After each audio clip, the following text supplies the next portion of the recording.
একটু কল্পনা করা যাক।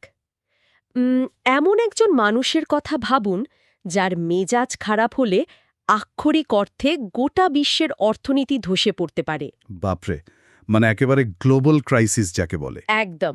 আর এটাকে যদি আমরা মহাজাগতিক স্কেলে নিয়ে যাই, হ্যাঁ, আজকের এই গভীর আলোচনায় আমরা এমন একজন ঋষির কথা বলতে যাচ্ছি যার একটা মাত্র হুঙ্কারে স্বয়ং দেবতারা পর্যন্ত ভয় কাঁপতেন। যার একটা সামান্য অভিশাপ পুরো স্বর্গকে সম্পদহীন করে দিয়েছিল। মানে বলা যায় পুরো মহাবিশ্বকে একটা বিশাল রিসেট বাটনে চাপ দিতে বাধ্য করেছিল। ঠিক। আমাদের আজকের এই আলোচনার জন্য বেশ কিছু চমৎকার পৌরাণিক কাহিনী, ঐতিহাসিক প্রবন্ধ আর কিছু বিশ্লেষণমূলক ভিডিও আমরা একসঙ্গে করেছি। আর আমাদের মিশন হলো হিন্দু পুরাণের সবচেয়ে ভয়ঙ্কর এবং সম্ভবত সবচেয়ে ভুল বোঝা চরিত্র মহর্ষি দুর্বাসাকে একদম নতুন একটা দৃষ্টিকোণ থেকে দেখা। হ্যাঁ, শুধু একজন রাগী মুনি হিসেবে নয়, বরং মহাজাগতিক ভারসাম্য রক্ষার পিছনের একজন মূল কারিগর হিসেবে। তো আচ্ছা, চলুন বিষয়টা একটু খুলে বলি। নিশ্চয়ই। একদম শুরুতে ফিরে যাওয়া যাক। এই যে এত ভয়ঙ্কর একটা ঐশ্বরিক ক্রোধ, এর জন্ম আসলে কোথা থেকে? আমরা যে তথ্যগুলো ঘাঁটছিলাম সেখানে একটা দারুণ ব্যাপার চোখে পড়ল, তার জন্মের টাইমিংটা। হ্যাঁ, ত্রেতা যুগের সেই সময়টা ভীষণ গুরুত্বপূর্ণ। তখন পৃথিবীতে একটা অদ্ভুত স্থবিরতা আর অহংকার দানা বাঁধতে শুরু করেছিল। একটা ইগো ক্ল্যাশ চলছিল সব জায়গায়। ঠিক তাই। ক্ষমতাবান রাজা এবং অসুররা নিজেদের শক্তির দম্ভে বলতে গেলে অন্ধ হয়ে যাচ্ছিল। যারা তপস্বী, যারা জ্ঞান চর্চা করতেন, তাদের সম্মান একেবারে তলানিতে গিয়ে ঠেকেছিল। আর মহাবিশ্বের তো একটা নিজস্ব ভারসাম্য আছে, যাকে আমরা ধর্ম বলি। একদম। সেই ধর্ম যখনই বিপন্ন হয়, তখনই একটা বড়সড় আলোড়নের দরকার হয়। সেই অহংকার আর অধর্মের চূড়ান্ত রূপ দেখেই ভগবান শিবের ক্রোধ এমন একটা পর্যায়ে পৌঁছায় যে তার সেই রুদ্র রূপ বা রুদ্রাংশ থেকেই দুর্বাসার জন্ম। আর তার জন্মের প্রেক্ষাপটটাও তো কম নাটকীয় নয়। তিনি জন্ম নিলেন মহর্ষি অত্রি এবং সতী অনুসূয়ার সন্তান হিসেবে। হ্যাঁ, সেই বিখ্যাত কাহিনী। কাহিনীটা যতদূর মনে পড়ছে, ত্রিদেব অর্থাৎ ব্রহ্মা, বিষ্ণু এবং মহেশ্বর ছদ্মবেশে অনুসূয়ার সতীত্বের পরীক্ষা নিতে এসেছিলেন, আর অনুসূয়া নিজের তত্ত্ববলের মাধ্যমে এই ৩ সর্বোচ্চ দেবতাকে আক্ষরিক অর্থেই শিশু বানিয়ে দেন। ভাবা যায়। আর এর পেছনেও কিন্তু একটা দারুণ মনস্তাত্ত্বিক ব্যাপার আছে। অনুসূয়ার আধ্যাত্মিক শক্তি এতই বেড়ে গিয়েছিল যে দেবতাদের মনে একটা নিরাপত্তাহীনতা তৈরি হয়েছিল। ও আচ্ছা, তার একটু ভয় পেয়েছিলেন। ঠিক। তারা পরীক্ষা নিতে এলেন, কিন্তু উল্টে নিজেরাই তার মাতৃস্নেহের কাছে বন্দী হয়ে গেলেন।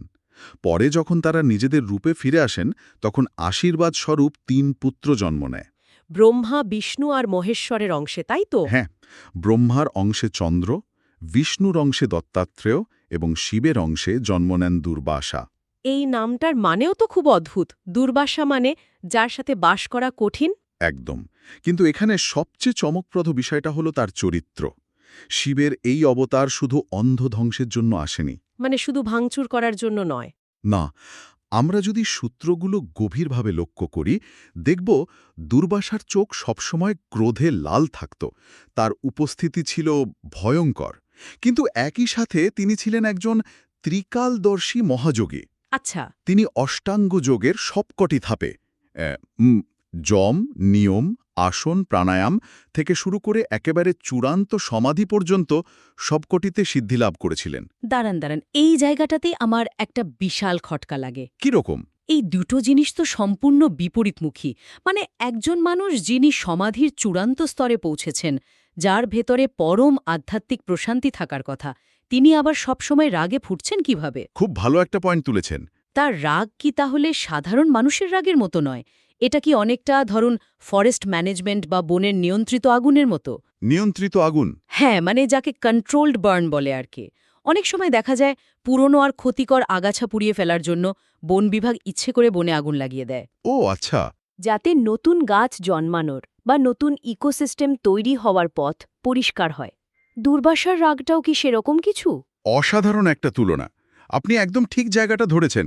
তার ক্রোধ কোনো ব্যক্তিগত ইগো, স্বার্থ বা ফ্রাস্ট্রেশন থেকে আসত না। সাধারণ মানুষের রাগ তো নিজের কোনো চাওয়া অপূর্ণ থাকলেই আসে। ঠিক, কিন্তু দুর্বাসার ক্রোধ ছিল সেই নিয়ন্ত্রিত আগুন। মহাবিশ্বের যেখানেই অহংকার বা স্থিবিরতা সীমানা ছাড়িয়ে যেত, সেখানেই তার ক্রোধ সেই ক্ষতিকর আগাছা পুড়িয়ে দিত। দারুণ একটা ব্যাপার। আর এর সবচেয়ে বড় প্রমাণ হল দেবরাজ ইন্দ্রের সেই বিখ্যাত ঘটনাটি, যেখান থেকে আসলে সমুদ্র মন্থনের সূত্রপাত। হ্যাঁ হ্যাঁ, সেই ফুলের মালার গল্পটা। দুর্বাসা একবার ইন্দ্রকে একটি ঐশ্বরিক পারিজাত ফুলের মালা উপহার দেন। যেটা ছিল স্বয়ং দেবী লক্ষ্মীর প্রতীক। কিন্তু ইন্দ্র স্বর্গের সিংহাসনে বসে এতটাই অহংকারী হয়ে উঠেছিলেন যে তিনি সেই মালার মর্যাদা বোঝেননি। একদমই বোঝেননি। তিনি মালাটি তার ঐরাবত হাতির মাথায় রাখেন এবং হাতিটি তার সুর দিয়ে টেনে পায়ে পিষে ফেলে। আর ঠিক সেই মুহূর্তে দুর্বাসার সেই বিখ্যাত ক্রোধ ফেটে পড়ে। সাংঘাতিক ব্যাপার। তিনি অভিশাপ দেন যে শুধু ইন্দ্র নন, গোটা ৩ লোক শ্রীহীন বা সম্পদহীন হয়ে যাবে। এই অভিশাপের প্রভাব এতটাই মারাত্মক ছিল যে স্বর্গ তার সমস্ত জৌলুস হারায়। দেবী লক্ষ্মী সাগরে বিলীন হয়ে যান। হ্যাঁ, দেবতাদের শক্তি একেবারে তলানিতে এসে ঠেকে। এই ঘটনাটা নিয়ে একটু থামতে চাই, কারণ এই জায়গাটাতে কারো মনে হতে পারে যে এটা কি একটু বেশি বাড়াবাড়ি হয়ে গেল না? বাড়াবাড়ি? কিভাবে?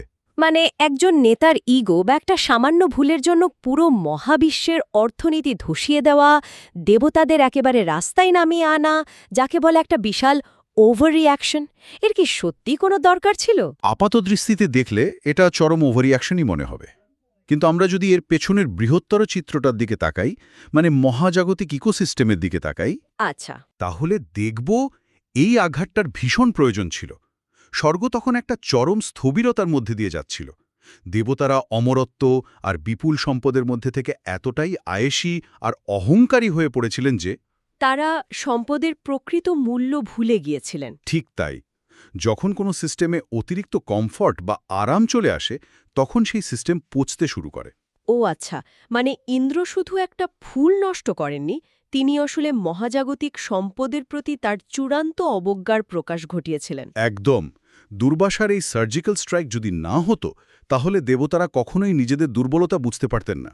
আর এই অভিশাপের ফলেই তো বাধ্য হয়ে দেবতাদের অসুরদের সাথে হাত মিলাতে হয়। ভাবুন বিষয়টা, যারা একে অপরের চিরশত্রু, তাদের এক টেবিলে বসতে হলো, একসঙ্গে সমুদ্র মন্থন করতে হলো।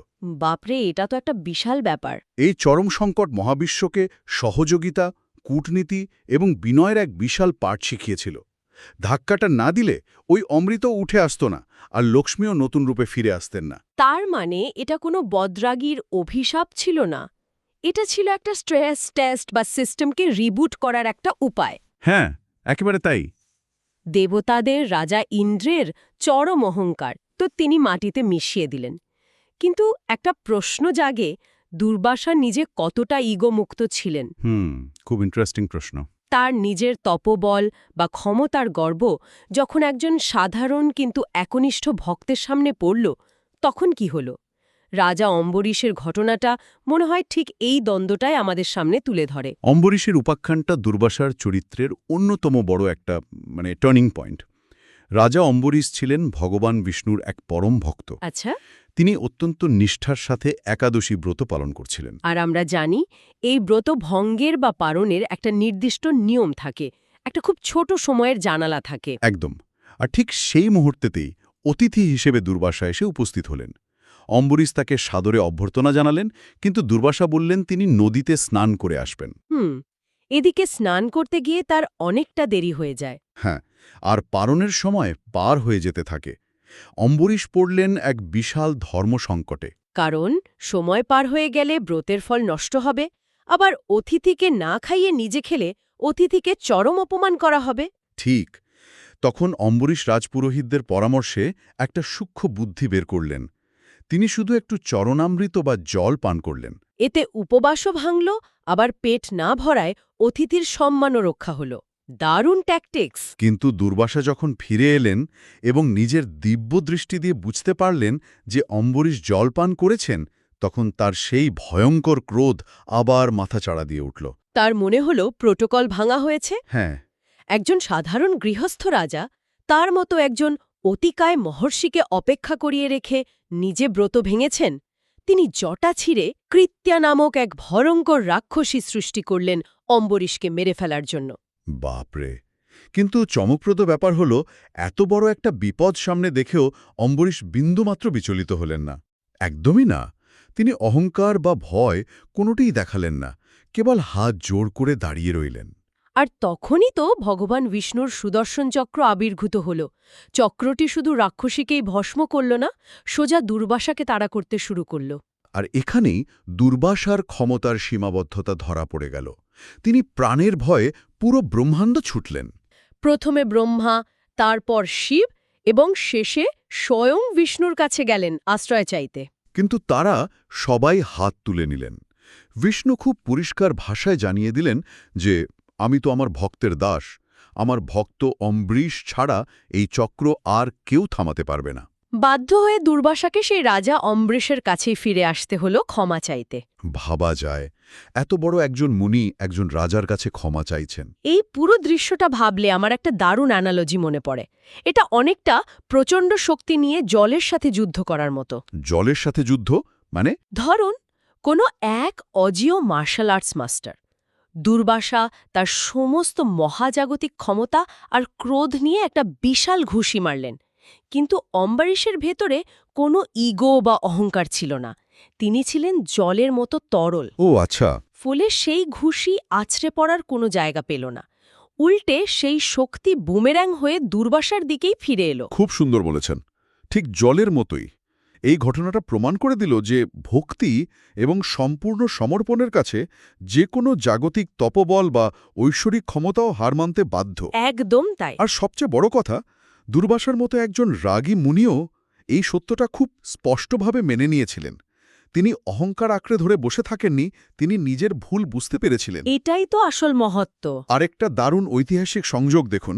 এই অম্বরীশ যে বংশের রাজা ছিলেন, অর্থাৎ সূর্যবংশে, সেই বংশেই কিন্তু বহু প্রজন্ম পরে রাজা দশরথ এবং ভগবান রামের জন্ম হয়। ওয়াও, এটা তো একটা অসাধারণ কানেকশন।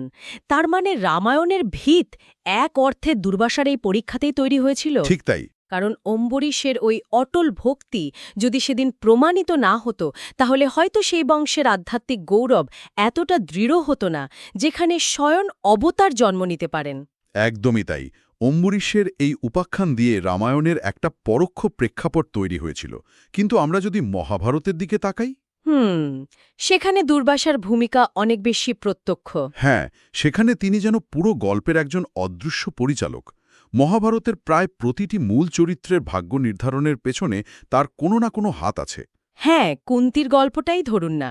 কিশোরী বয়সে কুন্তি দুর্বাসার মতো একজন বদরাগী মুনির টানা 1 বছর এত নিখুঁত সেবা করেছিলেন যে দুর্বাসা তুষ্ট হয়ে তাকে একটি গুপ্ত মন্ত্র দেন, যেটা ছিল অথর্ববেদের একটা বিশেষ মন্ত্র। আর এই মন্ত্রের সাহায্যেই পরে কর্ণের জন্ম হয়। এখন আমার প্রশ্ন হল, দুর্বাসা কি এমনিতেই খুশি হয়ে মন্ত্রটা দিয়েছিলেন, নাকি এর পেছনেও কোনো মহাজাগতিক পরিকল্পনা ছিল? খুব প্রাসঙ্গিক প্রশ্ন। দুর্বাসা তো ত্রিকালদর্শী ছিলেন। তিনি জানতেন ভবিষ্যতে কুরুক্ষেত্র নামে একটা বিশাল ধর্মযুদ্ধ হতে যাচ্ছে।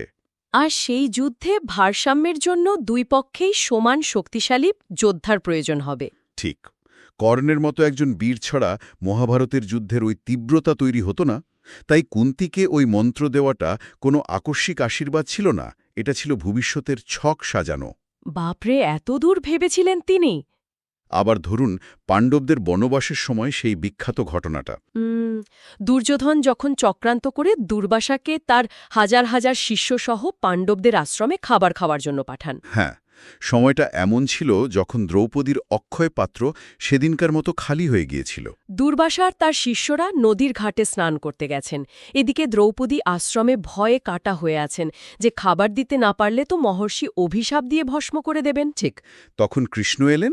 তিনি ওই খালি পাত্রে লেগে থাকা মাত্র একটি ভাতের দানা খেলেন। আর ম্যাজিকের মতো নদীর ঘাটে স্নানরত দুর্বাসা ও তার সমস্ত শিষ্যদের পেট এমনভাবে ভরে গেল যে তারা ঢেকুর তুলতে তুলতে লজ্জায় আর আশ্রমে ফিরে না গিয়ে ওখান থেকেই পালিয়ে গেলেন। হ্যাঁ, এই গল্পটাকে সাধারণত দুর্বাসার হার বা বোকামি হিসেবে দেখানো হয়। কিন্তু একটু গভীরে ভাবুন। আচ্ছা, তিনি কি আসলেই জানতেন না যে পাণ্ডবদের খাবার নেই? তিনি জানতেন। তাহলে গেলেন কেন? এটি আসলে কোনো শাস্তি বা অভিশাপ দেওয়ার উদ্দেশ্য ছিল না, এটি ছিল একটা স্ট্রেস টেস্ট। তিনি দেখতে চেয়েছিলেন চরম বিপদের মুখে পাণ্ডবরা কি করে। ও আচ্ছা। আর এই ঘটনাটা প্রমাণ করে দিল যে ভগবান কৃষ্ণের প্রতি পূর্ণ সমর্পণ থাকলে মহাবিশ্বের সবচেয়ে বড় বিপদও কিভাবে এক লহমায় কেটে যায়। ঠিক। তার মানে তিনি আসলে মহাভারতের চরিত্রগুলোকে এক একটা চরম পরীক্ষার মধ্যে ফেলছিলেন, যাতে তারা যুদ্ধের জন্য মানসিকভাবে প্রস্তুত হতে পারে। কৃষ্ণের জীবনের শেষ অঙ্কেও তো দুর্বাসার এই অদ্ভুত ভূমিকার দেখা মেলে। সেই যে পায়েসের ঘটনাটা। হ্যাঁ, কৃষ্ণকে দুর্বাসার নির্দেশ দিয়েছিলেন তার পুরো শরীরে পায়েস মাখতে। কৃষ্ণ সব জায়গায় মেখেছিলেন, কিন্তু নিজের পায়ের তলায় মাখেননি। তখন দুর্বাসা অভিশাপ দেন যে কৃষ্ণের চরণই হবে তার একমাত্র দুর্বল স্থান। হ্যাঁ, আর এই অভিশাপের কারণেই কিন্তু পরে একজন ব্যাধের তীরে ঠিক ওই পায়ে আঘাত লেগেই কৃষ্ণের মৃত্যু বা দেহত্যাগ ঘটেছিল। এখন ভাবুন, দুর্বাসা কেন স্বয়ং ভগবানকে অভিশাপ দেবেন? আসলে প্রতিটি অবতারেরই একটা নির্দিষ্ট সময় শেষে বিদায় নেওয়ার একটা জাগতিক নিয়ম আছে। কৃষ্ণকে পৃথিবী থেকে বিদায় নেওয়ার জন্য একটা লজিক্যাল বা জাগতিক কারণ তো লাগত। একদম। দুর্বাসা সেই অভিশাপ দিয়ে আসলে কৃষ্ণের প্রস্থানের পথটাই তৈরি করে দিয়েছিলেন। অদ্ভুত ব্যাপার। মানে তিনি যেন নাটকের চরিত্রদের হাতে তাদের প্রয়োজনীয় প্রপস বা অস্ত্রগুলো তুলে দিচ্ছিলেন। হ্যাঁ, শকুন্তলার উপাখ্যানটাও তো একই রকম। শকুন্তলা তার স্বামী দুষ্মন্তের চিন্তায় এতই মগ্ন ছিলেন যে অতিথি দুর্বাসাকে তিনি খেয়ালই করেননি। ফলশ্রুতি অভিশাপ জুটল যে যার চিন্তায় সে মগ্ন, সে মানুষটি তাকে ভুলে যাবে। আর এই একটা অভিশাপের জন্যই শকুন্তলার জীবনে এত ট্র্যাজেডি, এত বিরহ। কিন্তু এই বিরহ আর কষ্টের আগুনে পুড়েই কিন্তু শেষ পর্যন্ত জন্ম নিলেন ভরত, যে ভরতের নামে আজকে আমাদের এই বিশাল ভূখণ্ডের নাম ভারত। এই জন্যই আমার মনে হয় দুর্বাসাকে প্রাচীন ভারতের আল্টিমেট প্লট ক্যাটালিস্ট বলা উচিত। তিনি শুধু রেগে যেতেন না, তিনি তার রাগ দিয়ে গল্পগুলোকে সামনের দিকে ধাক্কা দিতেন। আচ্ছা, এই যে এত মানুষের জীবনে তিনি ঝড়ও তুললেন, তার নিজের জীবনটা কেমন ছিল? তিনি কি সারা জীবন শুধু এই রাগের মুখোশটাই পড়েছিলেন? তার নিজের কি কোনো শেখার জায়গা ছিল না? অবশ্যই ছিল। আর এখানেই তার চরিত্রের সবচেয়ে সুন্দর দিকটা উন্মোচিত হয়। কি রকম? তিনি শুধু পরীক্ষাই নিতেন না, তিনি নিজেও শিখতেন। মুদগল ঋষির ঘটনাটা এর একটা অসাধারণ প্রমাণ। মুদগল ঋষি? হ্যাঁ, মুদগল ছিলেন এমন একজন ঋষি যিনি 15 দিনে মাত্র একবার খাবার খেতেন। বাপরে, 15 দিনে একবার? দুর্বাসা একদিন চরম ক্ষুধার্ত এক ভিক্ষুক বেশে এসে মুদগলের সেই পুরো খাবারটা খেয়ে নেন। শুধু একবার নয়, টানা 6 বার তিনি এই কাজ করেন। 15 দিনে একবার খাওয়ার সুযোগ, আর সেটাও কেউ পরপর 6 বার খেয়ে নিচ্ছে। সাধারণ মানুষ তো দূর, যে কোনো সন্ন্যাসীও রাগে ফেটে পড়ত। কিন্তু মুদগল একটুও বিরক্ত হননি। তার চোখে মুখে কোনো বিরক্তি বা হুঙ্কার ছিল না। সাংঘাতিক ধৈর্য। এই চূড়ান্ত নির্লিপ্ততা দেখে দুর্বাসা এতটাই মুগ্ধ হয়েছিলেন যে তিনি মুদগলকে সশরীরে স্বর্গে পাঠিয়েছিলেন। এখান থেকে বোঝা যায় দুর্বাসার সত্যিকারের ত্যাগে চূড়ান্ত মূল্যায়ন করতে জানতেন। ঠিক। আর এর চেয়েও বড় একটা দার্শনিক প্রাপ্তি তার ঘটেছিল স্বয়ং দেবী লক্ষ্মীর কাছ থেকে। দেবী লক্ষ্মী, যাকে তিনি সম্পদের দেবী হিসেবে সম্মান করতেন? হ্যাঁ, দেবী লক্ষ্মীর তপস্যা করে দুর্বাসা একটি বিশেষ বর পেয়েছিলেন। বরটি ছিল সন্তোষ বা ভেতরে তৃপ্তির। সন্তোষ মানে স্যাটিসফ্যাকশন? হ্যাঁ, দুর্বাসা বুঝেছিলেন বাইরের জগতে ক্ষমতা, রাজপ্রাসাদ বা বিপুল ধনরাশি থাকলেই মানুষ সুখী হয় না। ভেতরের এই সন্তোষই হল আসল ঐশ্বর্য।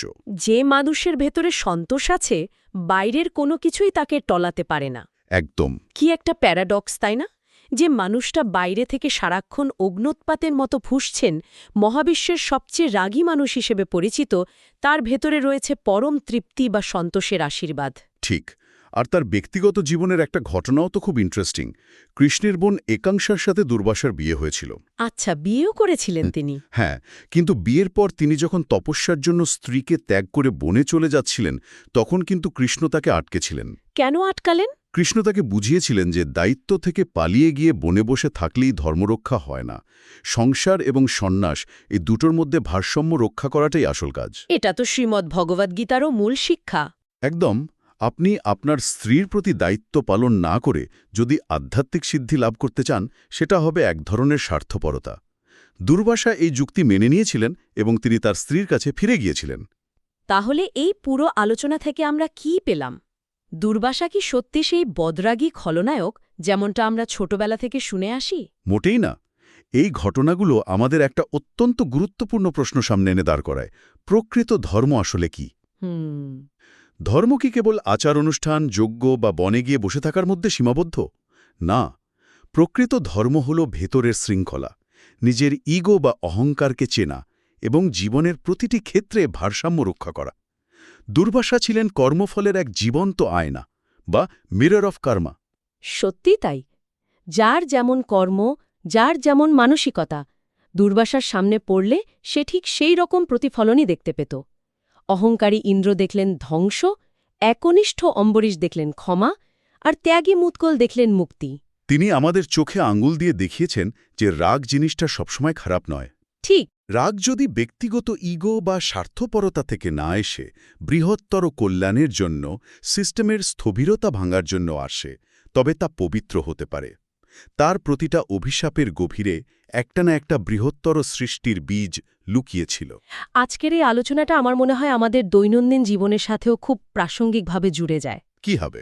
আমাদের জীবনেও তো মাঝে মাঝে এমন রূঢ় বাস্তবতার মুখোমুখি হতে হয়। কখনো কখনো কিছু ঘটনা, কোনো ব্যর্থতা বা কোনো মানুষের ব্যবহার আমাদের সাজানো গোছানো জীবনটাকে একেবারে তছনছ করে দেয়। হ্যাঁ, একদম। সাময়িকভাবে সেটা ভীষণ অন্যায় বা কষ্টদায়ক মনে হয়। মনে হয় আমার সাথে কেন এমন হলো। হ্যাঁ, ঠিক ওই স্বর্গের অর্থনীতি ধসে পড়ার মতো অবস্থা আর কি। কিন্তু সময় গেলে অনেক ক্ষেত্রে দেখা যায় ওই প্রচণ্ড ধাক্কাটা না খেলে আমরা নিজেদের কমফোর্ট জোন থেকে বেরোতে পারতাম না। একদম ঠিক। আমাদের জীবনের ওই সমুদ্র মন্থনটা আর হতো না। ধাক্কা না খেলে তো আর অমৃতের খোঁজ পাওয়া যায় না। ঠিক বলেছেন। আজকের এই গভীর বিশ্লেষণ আমরা এখানে শেষ করতে যাচ্ছি। তবে শেষ করার আগে একটু ভেবে দেখলে কেমন হয়, আমাদের জীবনে আসা সেই সব বদরাগী বস, কড়া শিক্ষক কিংবা সেই সব পরিস্থিতি যারা আমাদের চরম বিরক্ত করে, আমাদের সব পরিকল্পনা এক লোহমায় ওলটপালট করে দেয়, তারা কি আসলে আধুনিক জীবনের একজন দুর্বাসা নয়? দারুণ একটা ভাবনা। হয়তো তাদের ওই অনাকাঙ্ক্ষিত ধাক্কাটাই আমাদের জীবনের জমে থাকা অহংকার ভেঙে দিয়ে নতুন কোনো সৃষ্টির দিকে ঠেলে দিচ্ছে। কে বলতে পারে, বিষয়টা একটু ভেবে দেখার মতোই। নতুন কোনো বিষয় নিয়ে এভাবেই আমরা আবার হারিয়ে যাব নতুন কোনো জগতে। ভালো থাকবেন।